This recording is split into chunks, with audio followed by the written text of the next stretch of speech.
오늘 아침에 주시는 하나님 말씀은 신약성경 마가복음 5장 21절로 34절의 말씀입니다. 마가복음 5장 21절로 34절의 말씀입니다. 함께 한 목소리를 합독해서 읽겠습니다.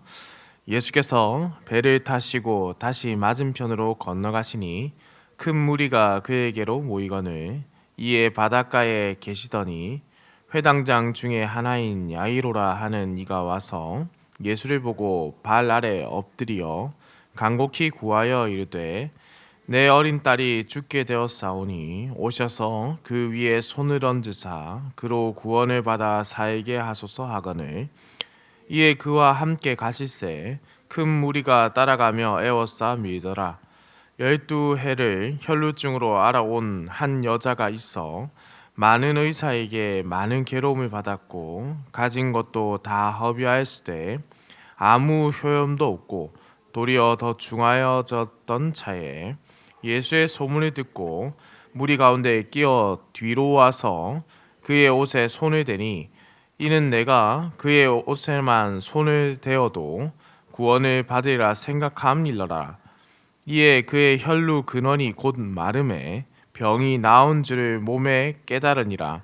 예수께서 그 능력이 자기에게서 나간 줄을 곧 스스로 아시고 무리 가운데서 돌이켜 말씀하시되 누가 내 옷에 손을 대었느냐 하시니 제자들이 여짜오되 무리가 에워싸 미는 것을 보시며 누가 내게 손을 대었느냐 물으시나이까 하되 예수께서 이 일 행한 여자를 보려고 둘러보시니 여자가 자기에게 이루어진 일을 알고 두려워하여 떨며 와서 그 앞에 엎드려 모든 사실을 여쭈니 예수께서 이르시되 딸아 내 믿음이 너를 구원하였으니 평안히 가라 내 병에서 놓여 건강할지어다. 아멘. 예수님께서 거라사 지역으로부터 다시 유대로 돌아오는 장면에서 오늘 본문이 시작됩니다. 우리는 앞서 돼지떼나 그리고 그 앞선 내용에서 무덤이라는 것을 보았을 때 그 지역은 일단 이방 지역이었다고 추측할 수 있겠고요. 회당장의 등장과 예수님께서 또한 이후에 41절에 보시면 아람어를 사용하시는 것으로 보아 유대적 배경 아래 이 이야기가 지금 진행되고 있다는 것도 또한 추측할 수 있습니다. 그 당시 회당장이라는 사람은 그 지역의 어떤 유지라든가 내지는 리더 정도로 보시면 좋을 것 같습니다. 그런데 그러한 자리에 있는 사람 야이로가 자신의 딸을 위해서 예수님께 찾아와 간곡하게 엎드리는 장면이 기록되어 있습니다. 그리고 그가 간청을 하지요. 23절의 말씀입니다. 간곡히 구하여 이르되 내 어린 딸이 죽게 되었사오니 오셔서 그 위에 손을 얹으사 그로 구원을 받아 살게 하소서 하거늘. 지금 보시면 이 말씀 구절에 4개의 동사가 강조되어 있다는 것을 알 수 있는데요. 예수님께 구하는 4개의 동사가 있지요. 오셔서 손을 얹으사 구원을 받아 살게 하소서라는 단어들입니다. 이 말들 속에서 지금 이 야이로의 믿음이 굉장히 크게 강조되고 있지 않습니까? 그가 믿었다는 것입니다. 바로 예수님께서 반드시 자신의 딸을 살려주실 수 있다는 믿음으로 지금 말하고 있는 것이죠. 오셔서 손을 얹으사 구원을 받아 살게 하소서. 지금 이 말 속에 이미 그는 확신을 가진 믿음을 보이고 있습니다. 예수님은 이 요청에 아무런 말씀을 하지 않으시고 그저 24절에 보시면은 그와 함께 가실새라고 했습니다. 우리 예수님께서 말보다 먼저 행동으로 반응하시는 장면인데요. 이때 큰 무리가 따라가며 이 미는 상황, 애워싸는 상황이 발생하게 되고 상황이 급박하게 지금 다음 상황으로 이어진다는 것을 보여주고 있죠. 야이로의 딸에게 가는 도중에 예수님과 이 12해 동안 혈류증을 앓아온 한 여인의 만남이 이루어지게 됩니다.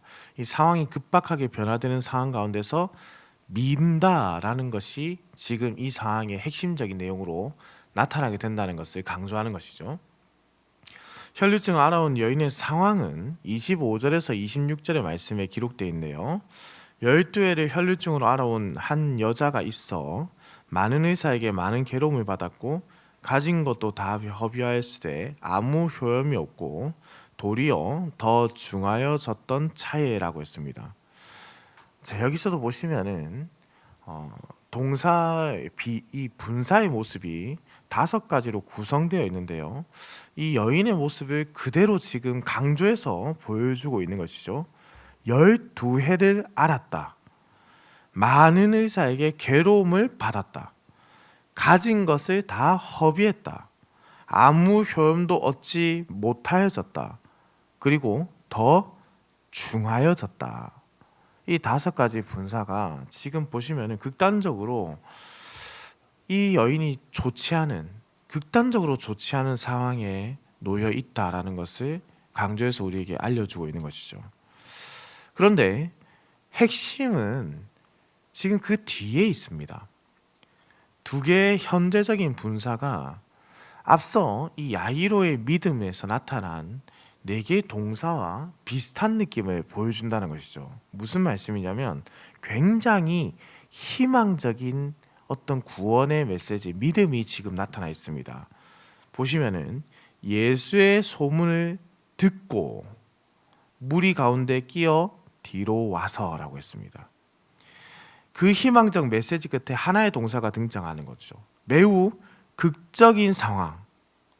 지금 이 극적인 상황에서 이 모든 그녀의 행동이 결과적으로 이끌어내는 매우 중요한 동사, 바로 그의 옷에 손을 대니. 지금 매우 점층적으로 이 여인의 모습들을 구체적으로 보여주면서 점층적으로 이 여인이 무엇을 해야 하는지, 무엇을 하는지에 대해서 집중하게 지금 이 저자인 마가가 기록하고 있다는 겁니다. 이보다 더 드라마틱하게 서술할 수가 없는 것이죠. 그녀의 상황이 너무나 또 급박하게 좋지 않았고, 그녀가 지금 어떠한 상황을 겪고 있었고, 그녀가 지금 어떠한 생각으로 그곳에 왔으며 그녀가 무엇을 해야 하는지를 정확하게 기술하고 있습니다. 그녀의 상황이 크게 강조되어 있고 그녀의 과거의 고통의 삶의 무게가 그녀가 내민 손에, 그 한 손에 지금 모두 담겨 있습니다. 흥미로운 것은 이 여인이 이렇게 악화되는 상황에서 왜 예수님께 손을 대려 했을까라는 점입니다. 왜 예수님께 손을 대려 했을까?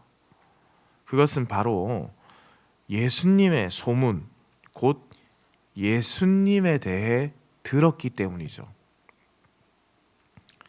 그녀는 지금 이 예수님에 대해서 듣고 찾아왔습니다. 그 소문이 무엇입니까? 바로 우리가 28절에서 그 힌트를 얻을 수 있는데요. 이는 내가 그의 옷에만 손을 대어도 구원을 받으리라 생각함이라. 들음이 믿음으로 변화된 모습입니다. 예수의 소문을 듣고 그 믿음이 일어나게 되고 이 여인이 예수님에 대한 행동으로 나타나게 되었고 결국 치유받는 은혜를 누리게 되는 것이죠. 믿음은 들음에서 난다. 바로 거기서의 핵심적인 메시지가 또 한 번 나타나는 겁니다. 그런데 한번 또 생각해 볼 것이 있지 않습니까? 이 여인의 현재 병 상태를 고려해 본다면은 지금 이러한 상황이 예수님을 향한 그녀의 행동은 사실 유대인의 정결법에 따라서는 결코 일어나서는 안 되는 일입니다. 유대인의 정결법에 따르면은 여인의 유출이 있는 동안은 부정한 사람으로 취급되어서 격리되어 있어야 됩니다. 이는 레위기 15장에 잘 나타나 있는 내용인데요.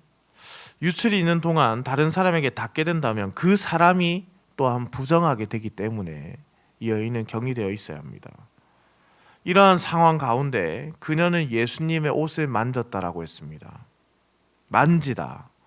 이 만지다 헬라어 단어 하프토라는 단어를 사용하는데요. 이 단어가 아주 흥미로운 것은 저자인 마가가 서술할 때 한 번 사용했고요. 두 번째는 여인이 내가 만지면이라고 할 때 또 사용됩니다. 그런데 세 번째 예수님께서 스스로 내 옷에 누가 손을 만졌느냐 할 때 또 사용되고요. 네 번째 제자들이 왜 예수님 물으십니까 할 때 동일하게 사용됩니다. 같은 동사가 지금 마가가 상황을 서술할 때에 그리고 여인의 입술을 통해서 독백을 통해서 예수님의 말씀을 통해서 제자들의 말을 통해서 각자 다르게 다른 인물들에 의해서 이 단어가 강조되고 있는 거죠. 만지다. 곧 그녀가 만져서는 안 되는데 지금 만졌다라는 것을 강조하고 있는 겁니다. 결코 예수님의 옷이나 다른 사람들에게 손을 대어서는 안 되는데 만졌다라는 것이죠. 정결법에 금지된 것임에도 불구하고 그녀는 예수님에 관해 들었고 그것을 들은 그녀가 그 믿음에 따라서 정결법의 법의 제한을 뛰어넘는 행동을 보이게 됩니다. 결국 그녀는 구원을 받았죠. 병고침의 은혜를 누리게 되는 것입니다. 예수님께서 그 여인을 후에 무리 가운데서 찾는 장면이 나타납니다. 32절에서 예수님은 그 여인을 보시기 위해 불렀다는 것을 알려주는데요. 여인은 자기에게 일어난 일을 알고 하나님의 능력을 나타내는 우리 주님을 경험했기 때문에 지금 두려움에 떨었다라고 했습니다. 동시에 어떻습니까? 그녀 스스로도 알고 있죠. 내가 이 정결법을 어겼다. 정결법을 어겼기 때문에 두려움에 떨고 있는 것이죠. 여인은 그 두려움의 모든 상황의 이유가 이제 설명되고 있습니다. 이때 예수님의 말씀이 34절에 기록되어 있습니다. 매우 유명한 말씀이지 않습니까? 예수께서 이르시되 딸아 내 믿음이 너를 구원하였으니 평안히 가라 내 병에서 놓여 건강할지어다. 아멘. 예수님은 단순히 지금 이 여인의 병만 치유하신 것이 아닙니다.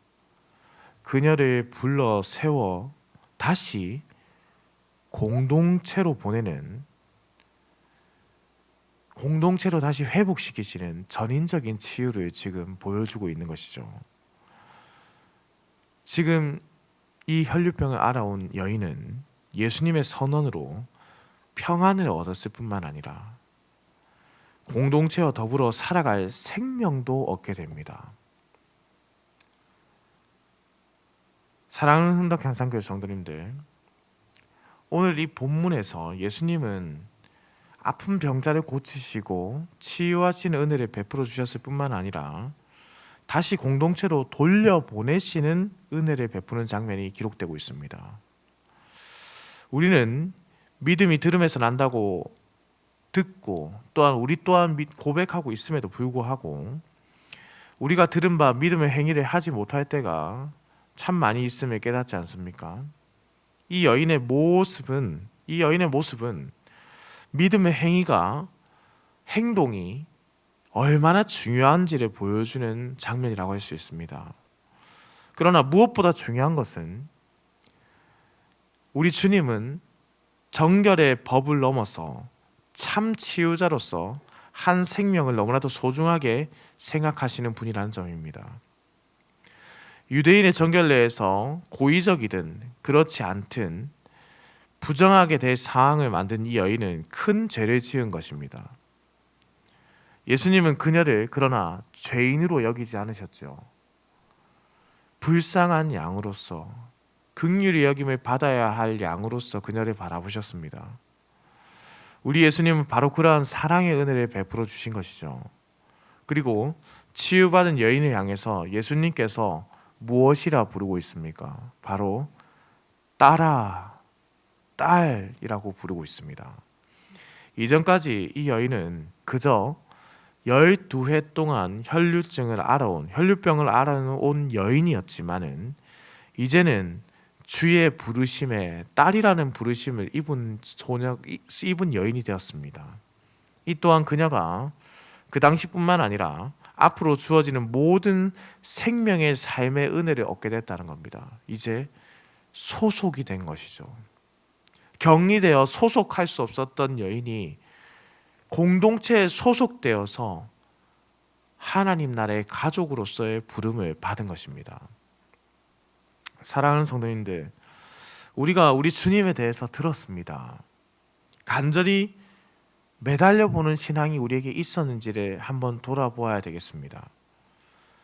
우리 주님을 찾고 부르고 외치고 간절히 소망하는 신앙이 우리에게 있었는가?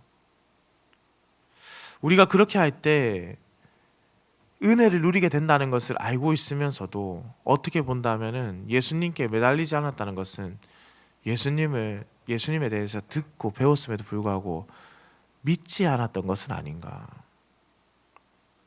간절함이 없다는 것은 여전히 내가 내 힘으로 살아갈 수 있다고 믿기 때문이고, 간절함이 없다는 것은 나의 결핍을 인식하지 못했기 때문입니다. 인간적인 방편과 노력으로 고통이 더 중하여진 이 여인의 삶을 보십시오. 인간적인 방법과 노력 자체가 잘못됐다는 것이 아니라 가장 중요한 해결책이 눈앞에 있을 때 반응한 이 여인을 보시라는 뜻입니다. 우리의 모든 삶에서 가장 중요한 해결 방법이 우리 예수 그리스도이시지 않습니까? 그것을 들었다면 반응하는 인생이 되기를 소망합니다.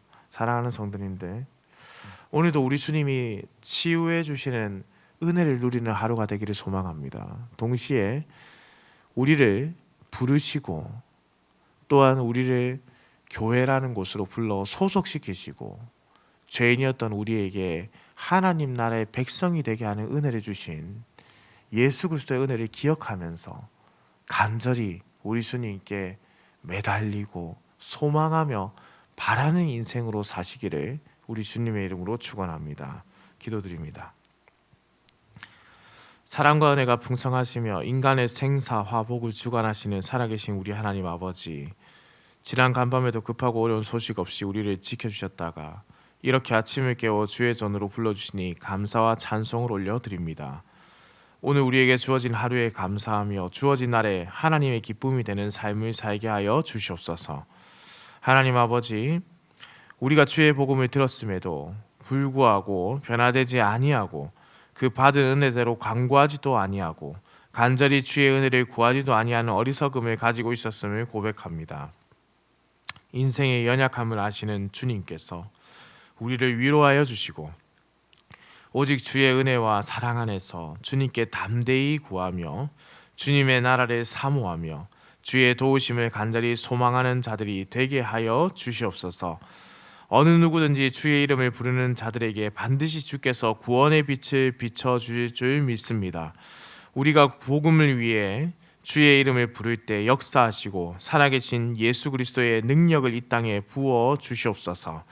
오늘은 재직 세미나로 수요 기도를 모이게 됩니다. 하나님께서 이 시간을 우리 성도들로 하여금 기억하게 하여 주시고 재직들이 모두 참여해서 재직의 역할과 교회를 위한 하나님께서 부르신 그 사명을 또한 우리의 마음에 다시 한번 새기는 시간이 될 수 있도록 전하는 자나 듣는 자나 모두 성령의 인도 안에서 성령의 지혜와 명철을 받고 깨닫는 시간이 되게 하여 주시옵소서. 감사해 드립니다. 살아계신 우리 주 예수 그리스도의 이름으로 기도드립니다. 아멘.